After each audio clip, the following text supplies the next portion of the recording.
1924, le 6 août, à Ambérac, Charente. En 40, j'avais 16 ans. Et à 16 ans, comme vous à peu près, vos âges là, on est plutôt émerveillé de nouvelles choses, de choses que l'on voit. Et d'autant plus que en 40, on avait déjà eu plus d'une année de guerre. Une guerre qui n'était pas une guerre qui on ne savait pas comment on avait déclaré la guerre à l'Allemagne, mais sans faire la guerre. Et quand les Allemands ont attaqué, ils ont passé par la Belgique, parce que du côté de la France, il y avait la ligne Maginot, qui était, paraît-il, pas franchissable, mais eux ont préféré passer par la Belgique, parce que par la Belgique, il n'y avait pas de défense. On ne pensait pas qu'ils passeraient par un pays autre que la France, parce qu'ils n'avaient pas déclaré la guerre à la Belgique. Bon, alors ces entrefaites-là, nous les jeunes, on était un peu perturbés, parce que quand son pays est en guerre, on a des membres de sa famille qui sont plus ou moins mobilisés, qui sont plus ou moins du travail, qui ont dû se déplacer. Enfin, il y a une perturbation, donc qui délocalise les familles, et à ce moment-là, on est dans une situation d'attente. On est dans une situation d'attente pour savoir qu'est-ce qui va se passer. Et donc, les Allemands nous envahissent en juin 40.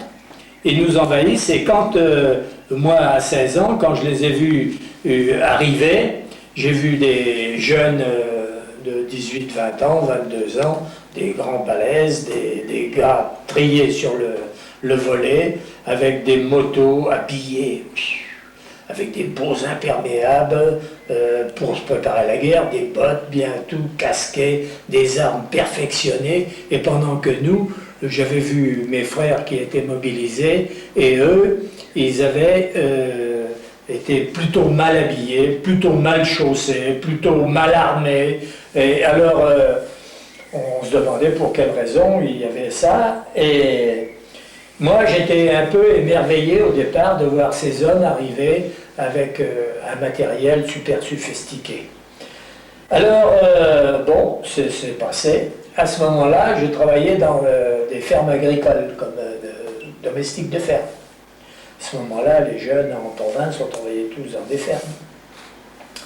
Et bon, est arrivé, passé l'année 40, ça s'est passé pas très mal, l'occupation nous perturbait, mais ne nous prenait pas trop sur notre vie privée, et on avait certaines libertés, quoi. On avait certaines libertés qui ne nous gênaient pas trop. Mais arrivé 42, alors 42, sont arrivées les restrictions, parce que en 42, il fallait, tous les Allemands nous prenaient nos récoltes, la viande, tout ce qu'on pouvait produire, il fallait en fournir une certaine quantité. Et alors, comme j'étais dans une ferme, effectivement, il fallait fournir des cochons, de la volaille, des animaux, des bœufs, tout ça, et même des chevaux qui nous réquisitionnaient, tout ça. Alors, on est devenu perturbé là, mais perturbé effectivement. Pas visuellement, mais psychologiquement, on était... alors, et dans la commune où j'étais, c'était une commune agricole, et il y avait... On était à peu près une vingtaine de fermiers, et il y avait quelques retraités dans la commune, tout ça, et puis quelques gens qui travaillaient, parce que c'était à 15 km d'Angoulême, ça. Des gens qui allaient travailler à Angoulême, et quand les Allemands sont venus occuper notre village, ils sont venus faire, des jeunes Allemands, venus faire leur classe dans notre commune. Et quand ils sont venus faire leur classe dans notre commune, ils nous ont restreint certaines libertés. C'est-à-dire qu'il y avait le couvre-feu à 11 h, on ne pouvait pas sortir après 11 h, Et les jeunes, moi j'arrivais avec 18 ans, et puis d'autres comme moi, tout ça, on était plutôt à aller chez les uns, aller chez les autres. Les bals étaient interdits, il n'y avait pas de bal. Il y avait un cinéma qui existait encore, parce que le cinéma, c'était un cinéma qui faisait de la propagande, parce qu'il y avait bien un film, mais avant le film, il y avait ce qu'on appelait les actualités, et il y avait les actualités qui étaient, elles, comment déjà, pour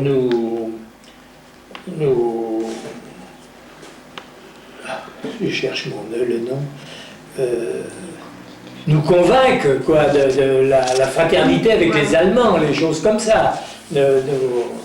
Et quand nous, les jeunes, quand on a vu comment ils se dirigeaient, on commençait déjà à ne plus sembler bien avec ces gens-là.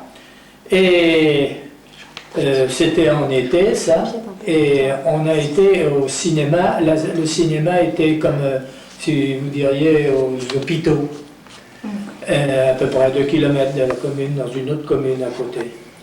Et un soir, on est rentré après 11 heures. Et les Allemands, ils nous ont ramassés, on était 7, 8, 10 peut-être. Ils nous ont ramassés et ils nous ont emmenés à leur poste de commandement qui s'appelait la commandanture, et ils ont voulu nous faire cirer les bottes. Alors ils avaient été chercher les bottes, du cirage, tout ça, et puis dans l'intervalle, c'était dans une maison qu'ils avaient occupée, qui avait un étage, et on était à l'étage, les fenêtres étaient ouvertes, alors quand ils ont amené les quantités de paires de bottes, pendant qu'ils étaient partis en chercher d'autres, nous on a pris les bottes et on les a passées par la fenêtre. Et puis il y avait une sentinelle qui était en dessous de la fenêtre. Alors il prenait les bottes. Alors il a commencé à gueuler après les autres, tout ça. Alors les autres sont venus, tout ça. Puis ils sont venus avec des cravaches et nous ont bastonné. Alors là, ça a été... On a commencé à comprendre que c'était pas des amis. Et de ce fait-là, bon, on a été... La gendarmerie s'est occupée de nous, tout ça, et essayé de faire, mais on n'avait pas été on n'avait pas été punis, mais on était tenus un peu à l'œil. On était tenus à l'œil parce qu'il faut vous dire que il y avait des gens qui étaient contre les Allemands, mais pas ouvertement, qui étaient contre sans...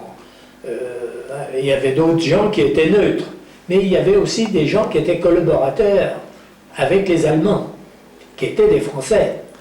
Alors eux, ils étaient informateurs des Allemands, parce qu'il y avait une Gestapo qui, eux, n'étaient pas militaires, étaient plus ou moins civils, tout ça, et qui tuyautait tout pour savoir les courants qu'il pouvait y avoir. Et ça s'est passé comme ça l'été 42, et puis en 43 est venu d'autres soldats allemands, et ceux-là sont partis, ils étaient restés 3 mois ou 4 mois, est venu d'autres soldats allemands, mais des hommes qui venaient du front, qui venaient en repos en somme, qui venaient en repos. Et ceux-là, ils étaient plus virulents, et puis nous essayaient de nous mater, quoi, de nous interdire un peu nos libertés. Et à ce moment-là, les restrictions étaient encore de plus en plus physiques, quoi, parce que il fallait faire du marché noir pour certains. Les cultivateurs qui étaient producteurs se débrouillaient encore pas mal, mais les gens qui n'étaient pas producteurs, ils avaient du mal à nourrir toute leur famille. Et dans cet intervalle-là, est venu, en 1943, il a fallu fournir de la paille, du foin pour les Allemands et tout. Et quand on a fourni cette paille et ce foin, les Allemands étaient... Parce que dans la ferme où j'étais, c'était une assez grande ferme, et elle tenait hôtel-restaurant. Et on avait pas mal de bâtiments, parce que dans la commune où j'étais, avant la guerre, il y avait une foire tous les mois. Et les marchands de vaches, chevaux, venaient mettre leur bétail dans l'hôtel-restaurant, puisqu'on avait des bâtiments pour ça. Et les Allemands avaient occupé tous ces bâtiments-là, et une partie de l'hôtel. Et alors, ils avaient des chevaux, et les chevaux étaient dans la cour qui était assez grande, et quand eux, ils avaient leurs chevaux dans la cour, moi, je n'avais pas le droit de sortir les miens. Enfin, les miens, ceux de mon patron. Mais comme c'est moi qui les conduisais, je dis les miens. Et un jour, moi, j'en avais marre, j'ai dit, tiens, ben, je vais détacher tous leurs chevaux. Ils en avaient une quinzaine de chevaux. Je les détache tous, qui étaient dehors. Et puis, j'avais une chienne qui courait après les chevaux. Alors je mets la chienne à courir après les chevaux, et hop, les chevaux dans la partie prennent la barrière et s'en vont dans le village, dans la commune. Quoi. Et la chienne qui courait dessus, alors les Allemands se sont rendus compte de ça, les chevaux. Alors ils se sont dit, il n'y a que moi qui a pu faire ça. Mais j'ai été emmené à la commandanture, alors ça faisait déjà la deuxième fois, et à la commandanture, il y avait un commandant qui était là, un homme assez âgé, et qui me dit pourquoi j'avais détaché les chevaux. Alors je lui ai expliqué. Alors il m'a dit, mais vous savez que c'est nous qui sommes les maîtres ici, nous sommes ici et on vous occupe et vous devez vous soumettre aux lois qu'on vous impose. Mais moi je n'entendais pas de cette oreille-là. J'ai dit oui, mais moi je travaille. Et comme vous nous prenez une partie de notre produit, si moi je ne travaille pas, on ne pourra pas vous fournir une partie de notre produit. Alors, est-ce que ça se fait? Il y avait un interprète qui avait l'air assez conciliant et qui a expliqué ça. Enfin, bon. Alors, on m'a réquisitionné pour emmener la paille et le foin avec les chevaux pour emmener ça à une gare qui était à 2 km, 2 km 5. Bon, alors dans cet intervalle-là, j'étais pendant 8 jours à faire ça et j'en avais marre et je dis, dans l'intervalle, j'avais un ami qui habitait, parce qu'en France, il y avait la zone occupée et il y avait une partie de la zone libre.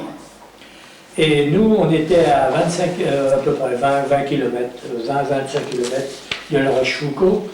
Et j'avais été voir, je connaissais un ami qui, lui, habitait dans la zone occupée et travaillait en zone libre. Alors il avait un laissez-passer pour passer. Et comme je le connaissais et que j'allais le voir assez souvent, j'emmenais des lettres qui, lui, passaient en zone libre.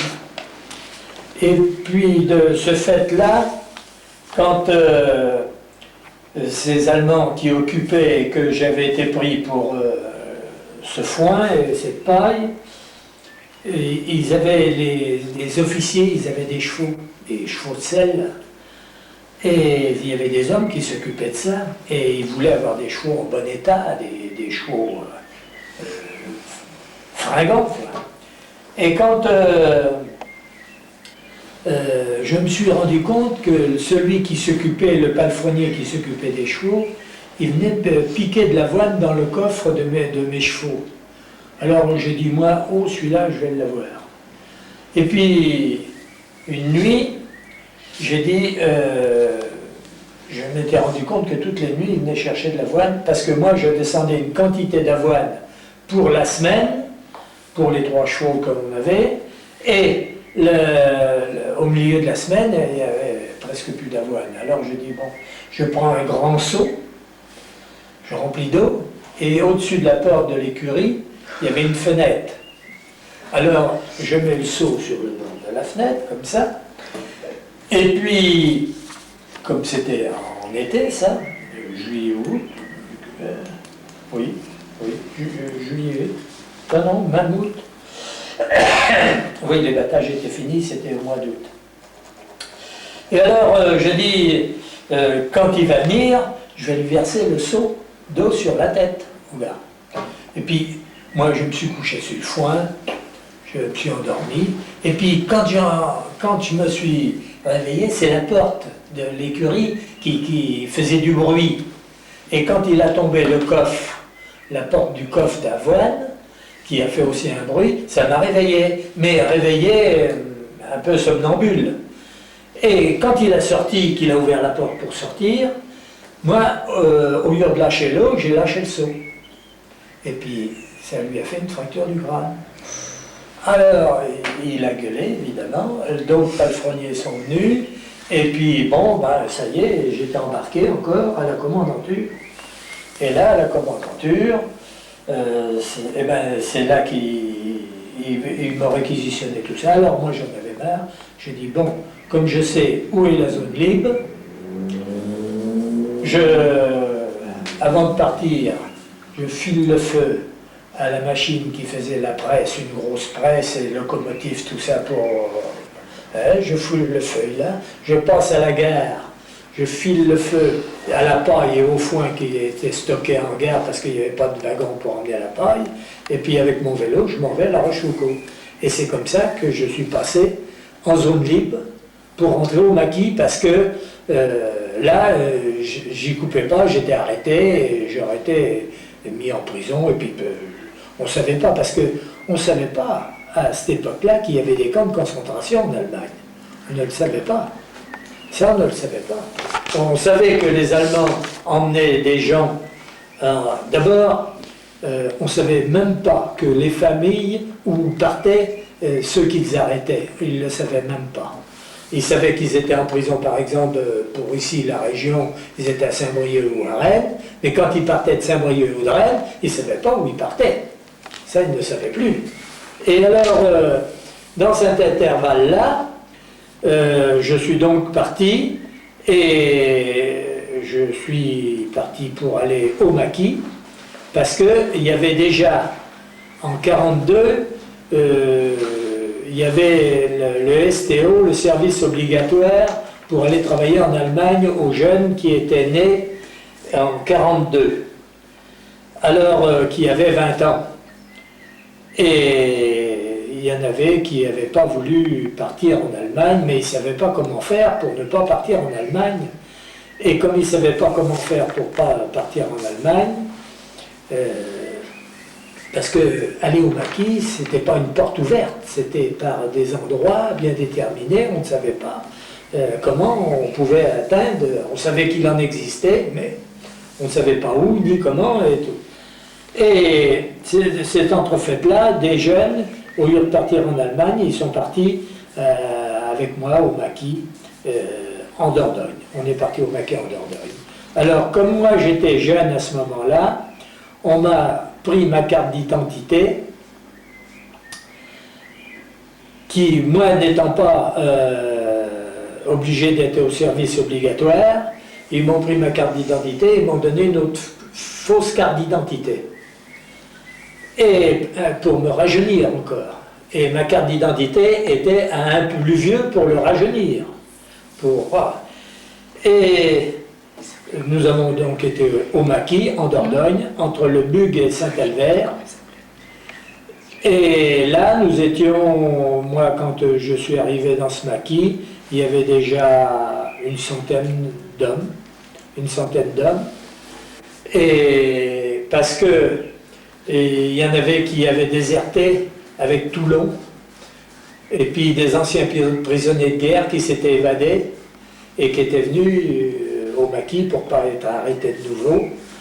D'autres, des juifs, qui eux, parce que par exemple le commandant de notre maquis, qui était un commandant dans la Légion étrangère, était un juif polonais, et c'est lui qui avait la direction de maquis, et dans ce maquis nous avions un poste émetteur et récepteur, et nous avions des armes qui avaient été récupérées sur l'armée française, qui avait été camouflée en zone libre, tout ça, et de là on a fait des coups de main, mais on ne faisait pas des coups de main contre les Allemands, on faisait des coups de main contre les collaborateurs, qui étaient les collaborateurs français avec les Allemands, c'est-à-dire la milice. La milice, et le chef de la milice était Darnand.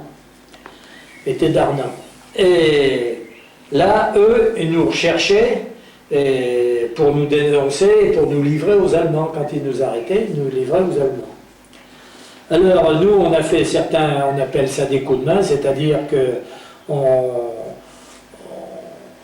il nous fallait du matériel, pour avoir du matériel, pour avoir des vêtements, pour avoir des couvertures, pour avoir de la farine, parce qu'il fallait aussi trouver de la farine pour donner au boulanger, pour que le boulanger nous fasse du pain, tout ça sous couvert et tout. Et on était obligé. Et puis à un moment donné, il n'y avait plus d'essence, on ne trouvait pas d'essence. Alors, on a dit de l'essence, il y en avait au camp d'aviation de Bergerac. Et ce camp d'aviation de Bergerac, pour l'attaquer, c'était pas facile parce qu'il était occupé par les Allemands. C'est les Allemands qui le gardaient. Et à ce moment-là, notre chef de maquis c'était un homme assez cultivé parce qu'il connaissait 7 langues. Et dans l'armée allemande, il y avait des Russes qui avaient été faits prisonniers et que l'armée allemande les avait enrôlés dans l'armée allemande. C'était surtout des Ukrainiens. C'était surtout des Ukrainiens, on appelait ça des Juifs blancs. Parce que, je ne sais pas pourquoi, il y avait une armée qui s'était pas battue contre les Allemands. Parce qu'avec l'Ukraine, il y a toujours eu un problème, l'Ukraine et la Russie. Et l'Ukraine était indépendante, malgré que c'était la Russie qui gagnait, mais c'était une république indépendante par rapport aux autres États de l'Union soviétique. Et alors ils ne s'étaient pas battus, ils s'étaient rendus aux Allemands, et ils ont été enrôlés après dans l'armée allemande. Et notre chef avait réussi à en faire évader 7 qui sont venus avec armes et bagages dans notre maquis, et on a pu attaquer le terrain d'aviation avec eux, parce qu'eux, ils étaient habillés en allemand. Alors, pour faire la relève de la garde, ils faisaient la relève de la garde comme si c'était des soldats. Et au fur et à mesure qu'on faisait la relève de la garde, on les a fait prisonniers. Et les autres qui étaient couchés dans un bâtiment, on les a fait prisonniers, pas longtemps, on leur a pris leurs bottes, on leur a pris des vêtements, des chemises, des caleçons, des choses, tout le linge qu'on a pu trouver, on les a pris et on les a laissés en pyjama. On les a laissés en pyjama. Et alors, ça a duré peut-être 1 heure, ça, parce qu'il fallait faire très vite. Ça a duré 1 heure. Et après, nous, on est partis, et on a été se planquer dans les bois, parce qu'en Dordogne, c'est très facile. La Dordogne est constituée de petites vallées, de bois, de coteaux, et au milieu il y a des Omesland où il y a une ferme, le plus loin une autre ferme, alors c'était assez facile de se ravitailler, de se planquer comme ça dans les bois. Et puis on est fini par arriver, et une autre fois, j'étais chargé de mission avec 7 autres camarades. On allait attaquer, maintenant on a les CRS, à cette époque-là c'était les GMR, c'était les gardes républicains de réserve. Et alors on allait attaquer leur campement, parce que leur magasin, c'est-à-dire que entre midi et 2 heures, il n'y avait personne qui gardait le magasin.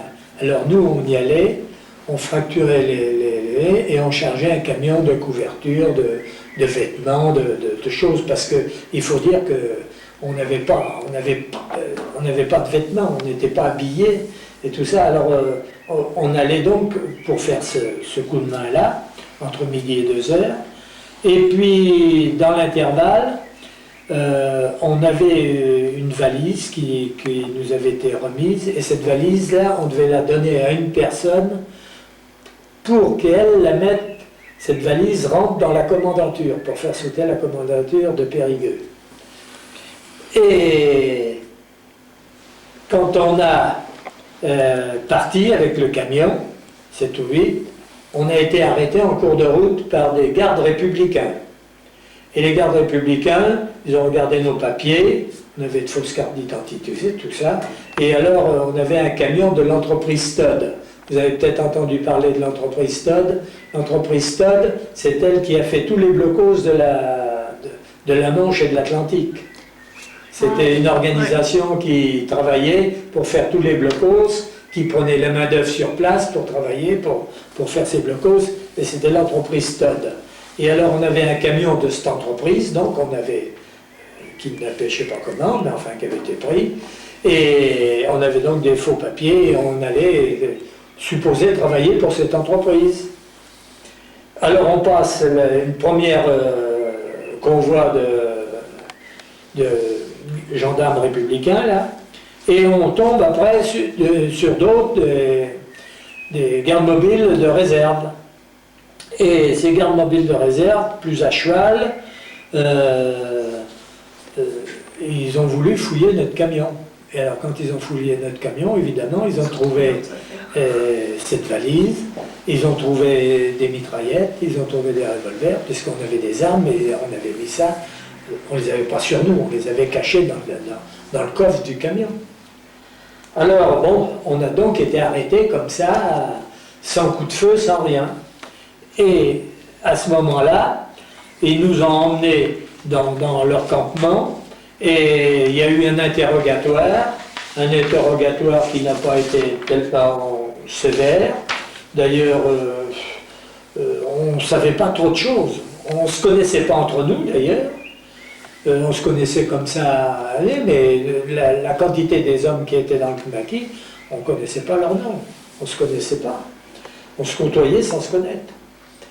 Et nous demandaient à quel endroit où on était, tout ça. Alors, on a dit qu'on était dans les bois, on ne savait pas, on avait pris telle route, et tout ça. Enfin bref, ça s'est passé comme ça. Et ils nous ont mis en prison, à la prison de Périgueux.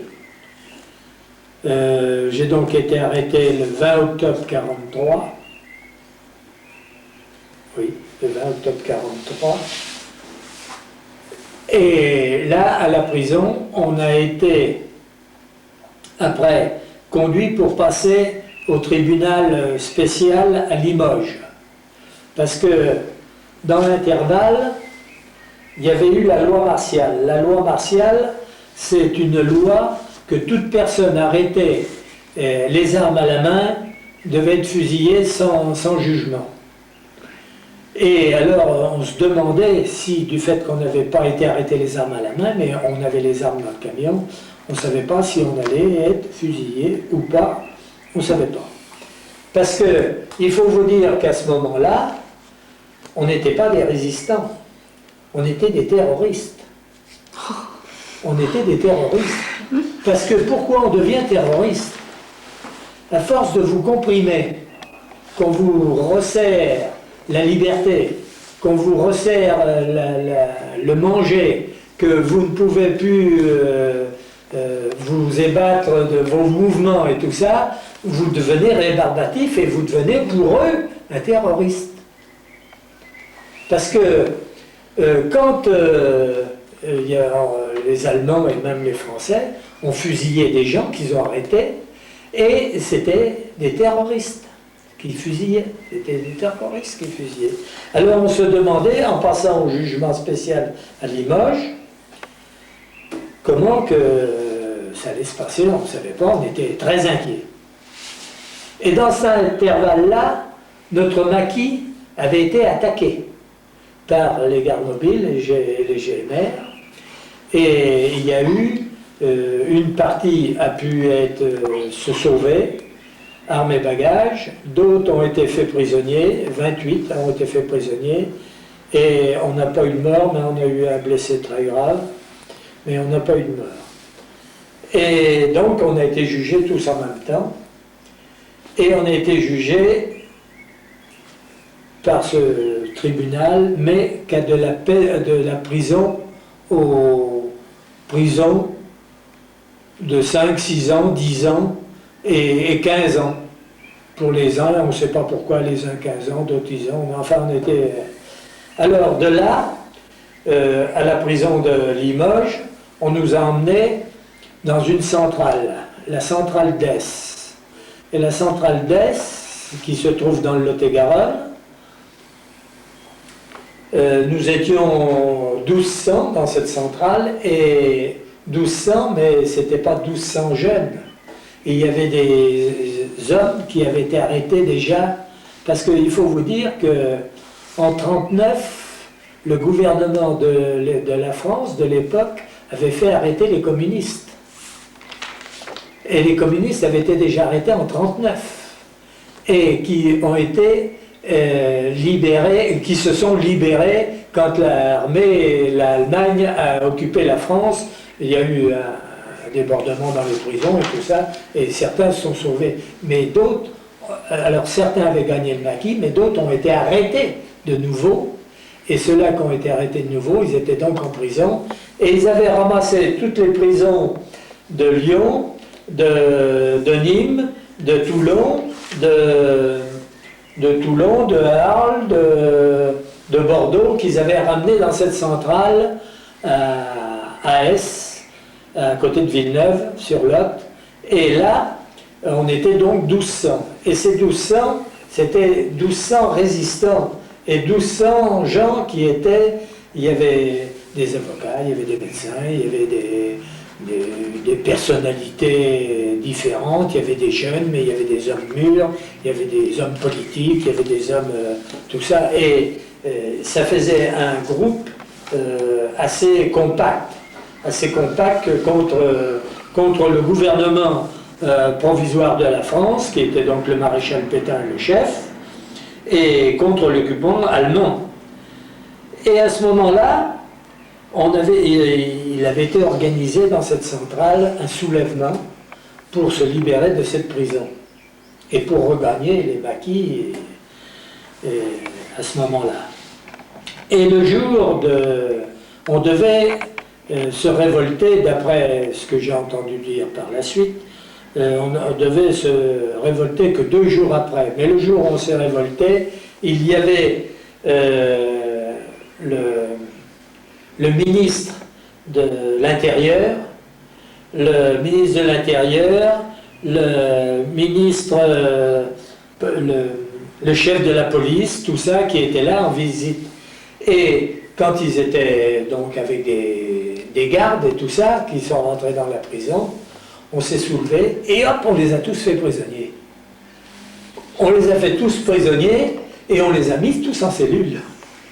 On les a mis tous en cellule parce qu'on avait des gardiens qui étaient aussi de connivence avec la résistance et qui nous avaient fourni les clés et tout ça. Et alors, ça... Vous cherchez quelque chose?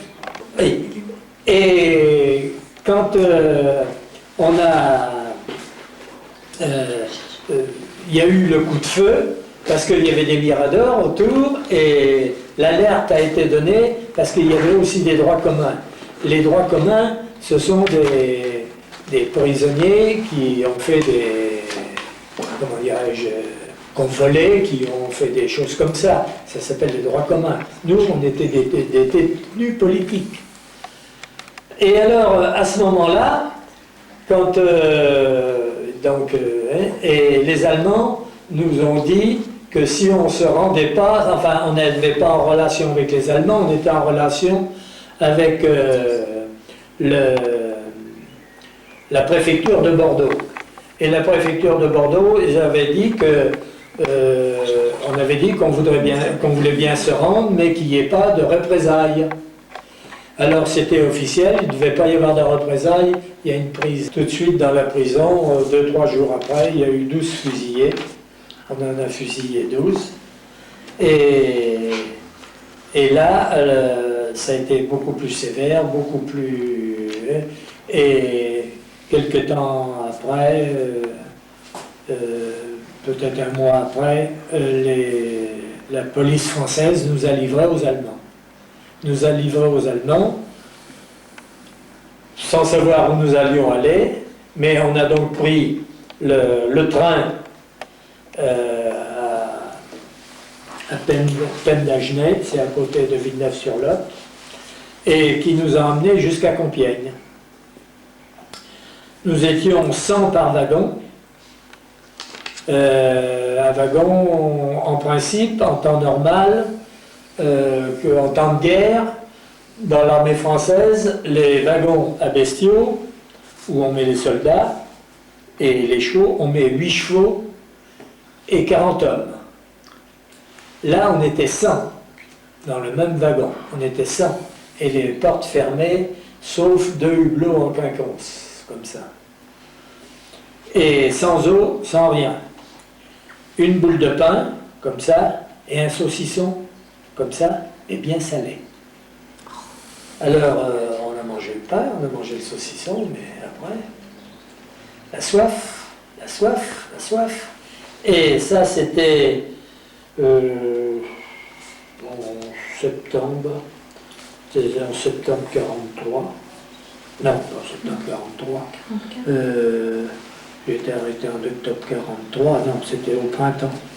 C'était au printemps, devait être au mois d'avril.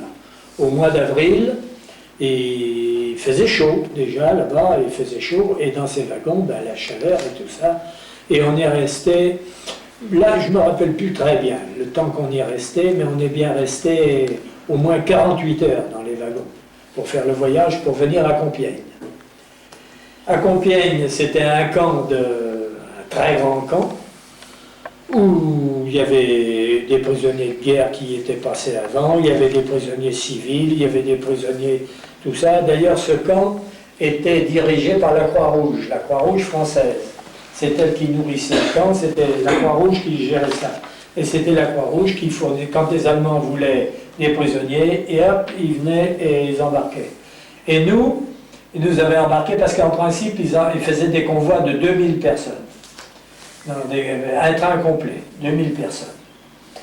Et ils nous ont emmenés, c'était le 6 juin 44.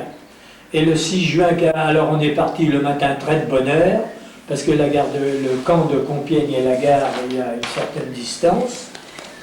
Et ils nous ont emmenés le matin très de bonne heure. Et là, quand ils nous ont emmenés, on a été jusqu'au camp, à la gare de Compiègne. Et à la gare de Compiègne, il y avait bien des wagons pour nous emmener, mais est-ce qu'il y avait plus de locomotives, est-ce qu'il y avait plus, parce que c'est le 6 juin, c'était le débarquement. Et les Anglais avaient bombardé différents points de ligne, et les Allemands avaient autre chose à faire, plus pressé, d'amener du matériel sur le front où ils avaient débarqué, où les Américains avaient débarqué, que de nous emmener. Alors ils nous ont ramenés au camp, et ils nous ont ramenés au camp.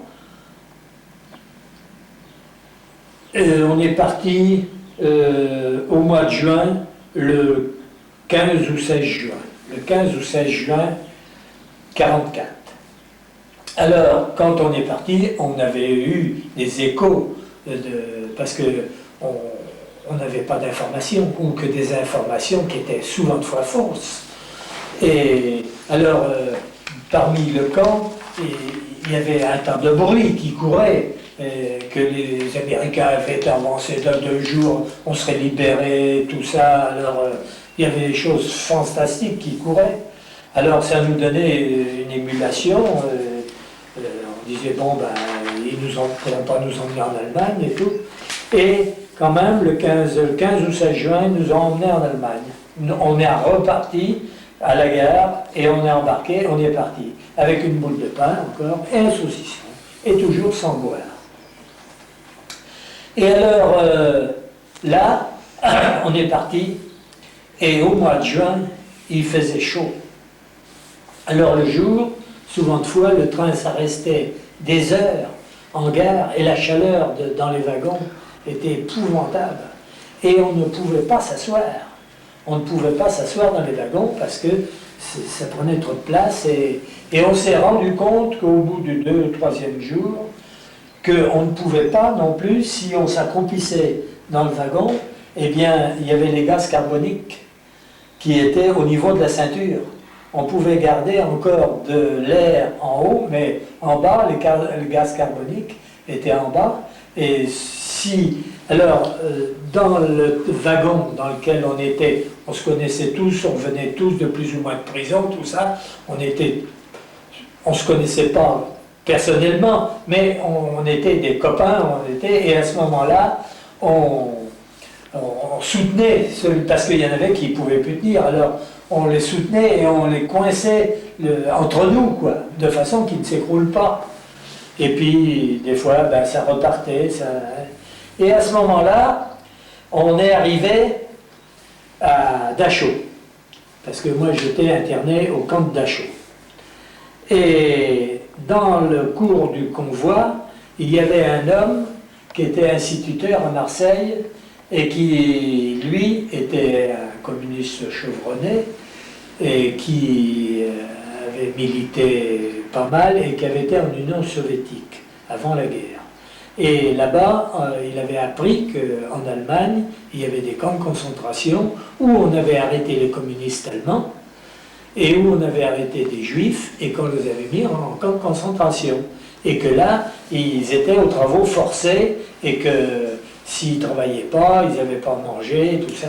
Alors nous, il raconte ça, lui, c'est des ondits, mais c'était bien en dessous de la vérité. Et bien en dessous de la vérité qu'il nous avait dit, parce qu'il nous avait bien informé de choses qu'il avait, mais c'était en dessous de ce qu'il avait dit. Et effectivement, quand on est arrivé au camp de Dachau, c'était la fin de l'après-midi, vers 4-5 heures, et il faisait chaud, Et il y avait eu un bombardement dans l'après-midi, et le train n'avait pas pu aller jusqu'au camp de Dachau. Alors, ils ont ouvert les portes des wagons, nous ont demandé de descendre des wagons, où ils nous ont fait descendre à coups de schlag, ou à coups de crosse, ou des chiens qui étaient là pour nous mordre, pour nous faire descendre et tout. Et on est donc descendu, et ils nous ont emmenés vers le camp. Et pour aller au camp, il y avait une allée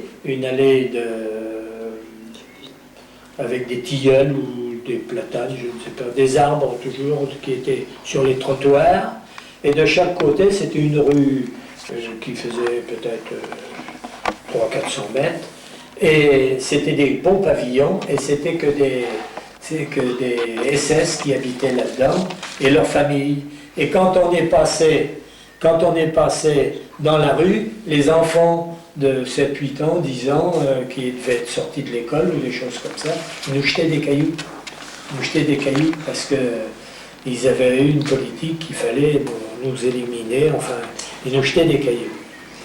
Et une chance dans cette rue qui était un peu en pente, il était tombé une bombe sur la canalisation d'eau qui ravitaillait la ville. Et l'eau courait dans la rue, mais une eau que je vois toujours, boueuse, jaune, argileuse, jaune, tout ça. On s'est jeté dessus, parce qu'il y avait ça d'eau dans la rue, on s'est jeté sur cette eau pour la boire, quelque chose de sensationnel. Alors ils nous sont tombés dessus, à coups de cravache et tout ça, pour pas qu'on boive l'eau, parce qu'ils voulaient pas qu'on boive, et ils nous ont emmenés dans le camp. Arrivés dans le camp, on a été rassemblés, on a été déshabillés, tous nos vêtements, chaussures, tout, et nus. Ils nous ont emmenés dans une autre cour, et là, ils nous ont coupé les cheveux, les poils partout, et tout, et ils nous ont passé un produit de désinfectant, avec un pinceau, et un produit désinfectant que je vous promets que on n'était pas heureux. Et après, une quantité passée aux douches, et on vous donnait un vêtement rayé, tenue rayée, bleu et blanc, enfin un peu bleu et blanc, et puis des chaussures avec une semelle de bois et des lanières de tissu dessus, des claquettes qu'on appelait ça, des claquettes pour... Et alors, bon, on est parti, et là, on devait être en quarantaine. C'est-à-dire qu'on devait être dans un bloc où on ne devait pas sortir, ni rien, on n'avait pas l'appel se faisait à l'intérieur du bloc. Et puis, au bout de quelques jours, peut-être 7-8 jours, moi j'ai été pris de furonculose et d'anthrax et de fièvre de cheval. Alors ils m'ont emmené au Révire. Le Révire, c'est l'infirmerie chez nous, quoi. Et j'étais donc pendant une dizaine de jours dans ce Révire. Et ils mettaient une espèce de pommade, de soins pour me... Ils m'avaient percé les anthrax et tout. Enfin, j'étais comme empoisonné, quoi. Et enfin, je m'en suis sorti quand même. C'est bien. Et alors, je suis revenu dans le bloc, parce qu'il faut vous dire que le camp de concentration était fait, c'est un grand rectangle avec une grande allée dans le milieu et des baraquements, un baraquement, une cour, un baraquement, une cour, la cour de chaque baraquement. Et parce que ces camps avaient été faits en 1933. Le camp de Dachau a été fait en 1933 pour mettre les opposants au régime d'Hitler dans ces camps. Et dans ce camp de Dachau, j'ai vu le matricule numéro 7 et le matricule 21. Alors eux, ils avaient été arrêtés en 1933. Et moi, je suis arrivé en 1944 et j'avais le matricule 73 632. Alors vous voyez le nombre qui est passé. Et au moment de la libération, au mois d'avril 1945, ils en étaient à 115 000. Alors, entre le mois de juin 1944, qui était 73 000, ils étaient aux 115 000. Alors, vous voyez la différence, combien qu'il en était passé dans ce camp de juin en 10 mois, quoi. Alors, il en était passé 25 000, 35 000. 35 000 hommes avaient été enfermés dans ce camp à ce moment-là. Mais le camp était une centrale qui, après, dispatchait des groupes d'hommes pour aller travailler dans des entreprises ou des terrassements, de construction, des choses comme ça, qu'on appelait des commandos. Et alors, quand je suis sorti de l'infirmerie, dans la chambrée dans laquelle on était, j'étais avec des camarades du maquis, des camarades de prison, tout ça. Mais quand je suis revenu mes camarades étaient partis. Mes camarades de maquis étaient partis et mes camarades de prison étaient partis. Alors, je me suis rapproché de jeunes de mon âge avec eux et on a dit, ben, on va essayer de rester ensemble parce que dans les difficultés, il ne faut pas s'écarter de la société. Il faut rester en groupe. Parce qu'en groupe, on est moins attaquable et moralement, pour les sentiments, enfin tout ça, on est près les uns des autres. C'est-à-dire que moralement, on se soutient. Parce que la solidarité n'est pas toujours que de donner pour manger ou pour boire. La solidarité mentale est importante. Parce que des fois, vous avez coup de blues, et puis ben, y a d'autres qui sont là pour remonter. Le lendemain, c'est lui qui a coup de blues. Et c'est comme ça qu'il faut toujours se maintenir en groupe, comme ça. Et là, je suis parti dans un commando avec 8 autres camarades, même l'âge à peu près comme moi. Et nous sommes partis dans une usine travailler. Et alors là, dans cette usine, on travaillait 12 heures par jour, une équipe 12 heures de jour, une équipe 12 heures de nuit. Et nous avions à manger très peu, parce que les boules de pain, en Allemagne, elles étaient carrées, longues comme ça, comme des moules de cake. Longues comme ça, haut comme ça, et la boule de pain était partagée en 6 au début qu'on est arrivé. Après, elle a été partagée en 7, après elle a été partagée en 8, après elle a été partagée en 10, c'est-à-dire que les rations diminuaient au fur et à mesure que la guerre se précisait avec, était comme ça. Alors, dans l'usine, la production s'en ressentait, puisque la faim, nous n'avions pas d'énergie, tout ça. Alors, les responsables de l'usine on leur demandait de fournir du matériel. Et l'usine a dit, ben, comment voulez-vous que des hommes travaillent, ils n'ont rien à bouffer, ils crèvent de faim, ils ne peuvent pas travailler. Si on veut qu'ils travaillent, il faut au moins... Alors l'usine avait pris sur elle-même de nous donner un peu plus de pain. Alors tous ceux qui travaillaient à l'usine avaient touché un peu plus de pain.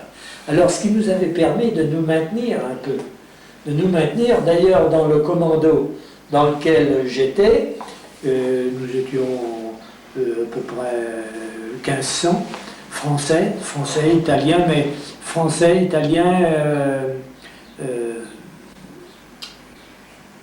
espagnols, quelques portugais, des choses comme ça, mais qui étaient en France, et qui avaient fait de la résistance en France et des choses comme ça, et qui avaient été arrêtés, qui avaient été emmenés en Allemagne avec nous.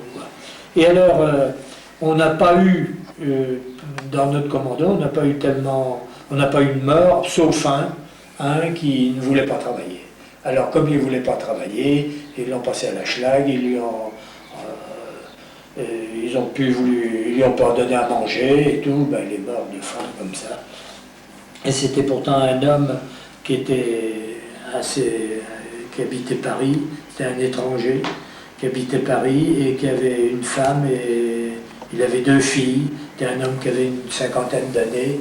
Alors nous, on essayait de le remonter, tout ça, mais il n'y avait rien à faire. Il dit, moi je ne travaillerai jamais pour les Allemands. Alors il est mort. C'est celui-là qu'on a eu qui est mort comme ça.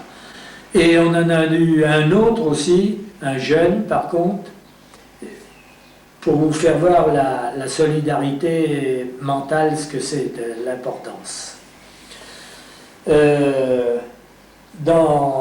On était logé dans un cirque à Kempten, c'est en Bavière, et il y avait un cirque et l'écurie du cirque. Dans le cirque, avec la piste au milieu et les gradins de chaque côté, c'était occupé par des Russes, des Polonais, des Tchèques, des Yougoslaves, une partie d'étrangers qui se trouvaient aussi à peu près 1500 par là, 1500 à 2000 aussi. Et par contre, nous les Français, on était à part, on était dans les écuries des animaux, qui, elles, avaient été aménagées. Les abreuvoirs nous servaient de lavabo, et ils avaient aménagé des water, des choses comme ça, et les chalis étaient sur les stalles où étaient les animaux, et on était là. Et il y avait donc des gens qui restaient pour entretenir, pour balayer, nettoyer. Ils appelaient ça des tchoubénis, ici on appellerait ça des femmes de ménage ou des hommes de ménage. Et alors, il y en avait qui n'avaient pas, qui gardaient un petit bout de pain, qui gardaient ça sous leur paillasse. Et le jeune, là, il s'était rendu compte de ça et il avait piqué les affaires des autres, en réalité. Et alors, on l'a puni, on lui a pu parler. Plus personne ne lui a parlé. Eh bien, il est mort. Il est mort. Il avait sa ration de pain, de soupe, comme nous. Eh bien, il est mort. Parce qu'il était mis en quarantaine et il n'a pas surmonté d'avoir été coupé des autres comme ça. Parce que mentalement, quand on est ensemble, qu'on est groupé, on est solidaires des uns des autres devant les difficultés. Tandis que si on est individuel, on est fichu. On est fichu si on est individuel. Alors celui-là, c'est un mort qu'il y a eu. Et après est venu le fin avril, vers le 20 avril, par là. Le 20 avril, on avait des informations, plus ou moins erronées, mais on avait des informations que les Russes avaient bien avancé, et que les Américains avançaient aussi, et que les bombardements se faisaient plus précipités, de jour comme de nuit. Il y avait plus de... et les Allemands ne sonnaient plus les alertes. Alors, ça avait donné une certaine... comment dirais-je, dans la population civile. Et nous, les bombardements, même si les bombes nous tombaient à proximité, on savait que c'était pour... ça nous faisait pas peur. Ça nous faisait pas peur, quitte à mourir. C'était formidable. On avait la joie de voir les avions qui passaient, parce qu'on savait que ça allait nous libérer, ou peut-être nous tuer, mais enfin, on ne pensait pas que ça allait nous tuer, on savait que ça allait nous libérer. On avait ça dans l'esprit.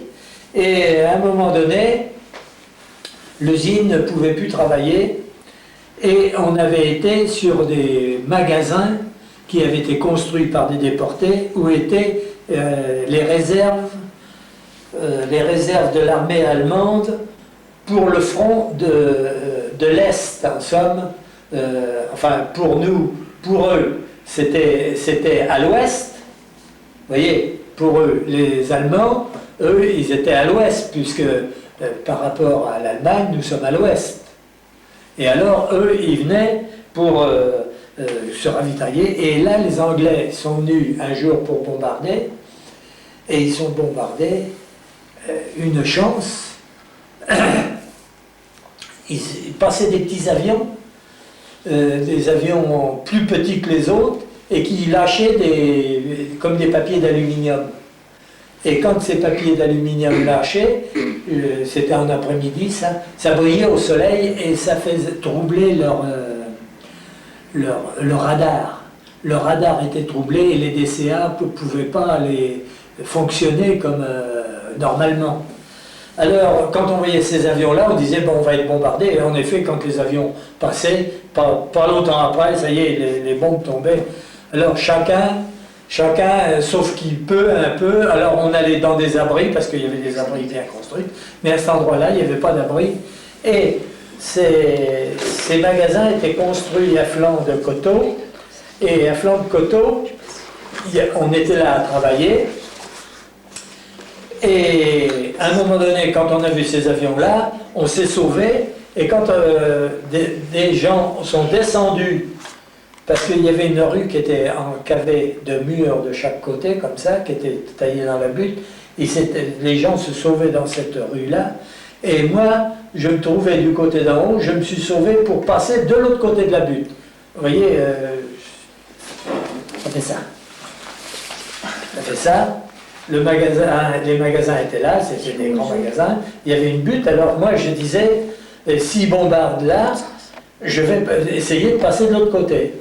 Et effectivement, moi et d'autres, on est passé de l'autre côté, et on a bien fait, parce que le jour où ils ont bombardé avec des bombes de 500 kilos. Et c'était le début des grosses bombes, et c'était des bombes soufflantes. Et ces bombes soufflantes faisaient... comment dirais-je, plus de dégâts que les bombes qui éclataient, parce que les bombes qui éclataient, c'était les éclats, tandis que là, c'était un souffle qui vous coupait la respiration et tout ça. Et alors, ce souffle tombant là, il a monté comme ça. Et moi, et les autres qui se trouvaient dans la partie inverse, comme ça, eh ben, le souffle a monté, et nous, on s'est trouvés à l'abri, comme ça. Et quand les avions ont eu passé, tout ça, on est revenu sur le lieu Alors, les bâtiments qui faisaient 4 étages étaient nivelés à peu près à 3 mètres de haut. Tout était... c'était phénoménal là-dedans. Il y avait des boîtes de conserve, de tout. Du papier à lettres, du papier cigarette, du tabac, des choses comme ça. Tout ça avait volé comme des bouts de papier, comme des choses, comme des feuilles mortes, par un vent de tempête. Et c'était réparpillé partout, alors on en prenait comme ça, mais on n'avait pas le droit d'en prendre et tout ça. Et là, quand on est rassemblés, alors on a eu des camarades qui ont été blessés par des trucs de pierre tombée ou des choses comme ça. Et quand on est descendu dans la rue, tous ceux qui étaient dans la rue, entre deux murs, ils étaient tous morts. Ils étaient tous morts, il y avait peut-être, je sais pas moi, un nombre considérable, 400-500 personnes, civils, soldats, tout ça, étaient tous morts, avec le sang sorti au nez, sorti aux oreilles, sorti à la bouche, tout, les poumons éclatés. Les poumons éclatés par le souffle. C'était ça, je vous dis, le 22 ou 23 avril. Le lendemain, on est revenu à cette caserne pour récupérer des victuailles, pour rassembler et stocker des victuailles pour les Allemands, tout ça, pour l'armée. Et on a fait ça pendant 2 jours. Et pendant ces 2 jours-là, qu'on a travaillé,